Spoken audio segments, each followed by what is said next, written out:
A frontier people had remade a continent. Virtually all productive land had been put to the plow. President Lincoln signed the Homestead Act into law on May 20th, 1862, allowing actual settlers, and not land speculators, to claim up to 160 acres of surveyed public land. To prove up and earn the title to their property, homesteaders had to build a home, cultivate the land, and live there for at least 5 years. With the Civil War raging, the U.S. government did not actively promote the Homestead Act to the public. The Atchison, Topeka, and Santa Fe Railroad promoted their lands in southwest Kansas as the best thing in the West. The ad's images promised the easy transformation of prairie lands into a developed, profitable farm in 6 years and woodlands in 10 years.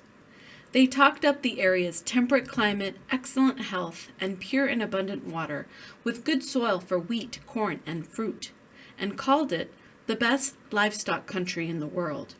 Life on the high plains was far tougher than this ad predicted.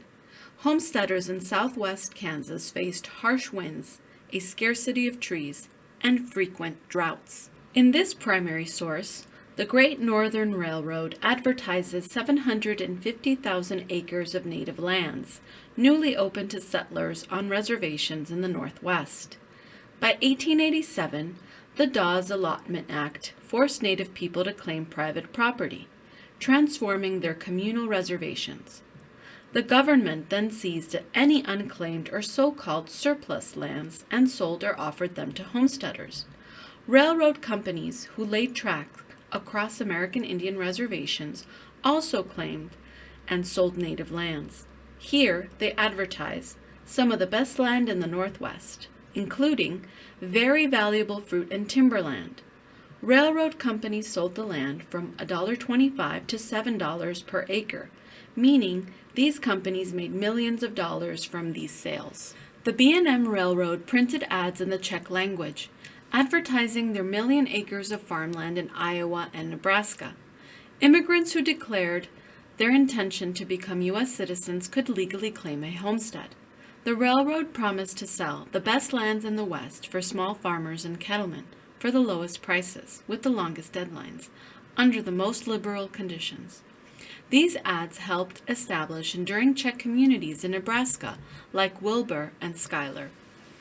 Railroad companies alone did not advertise homesteading. Town promoters billed Nicodemus, Kansas, as the largest colored colony in America. They hoped to invite our colored friends of the nation to come and join with us in this beautiful promised land, and sell them lots in the town of Nicodemus. After the passage of the Civil Rights Act of 1866, African Americans could also claim homesteads. Leaders promoted Western settlement so that African Americans could escape limited economic opportunities, racial segregation, and violence in the post-Reconstruction South. They also hoped to profit by selling real estate to new arrivals. Nicodemus's promoters vowed to build homes and businesses for the benefit of the colony. Wanting to focus on the hard work ahead, they vowed that no saloons or houses of ill fame will be allowed on the town site. Today, the National Park Service helps preserve the community's rich past and present at the Nicodemus National Historic Site. The Homestead Act remained in effect for 123 years. It granted over 270 million acres to settlers in 30 states. Roughly 50% did not prove up their homestead, and likely felt burned by the unrealistic promises of these ads. The other half struggled against unpredictable weather and economic hardships to earn their land. Through luck and hard work, these homesteaders built farms and communities. Their perseverance transformed the promises of these ads into reality. A free and independent way of life prevailed.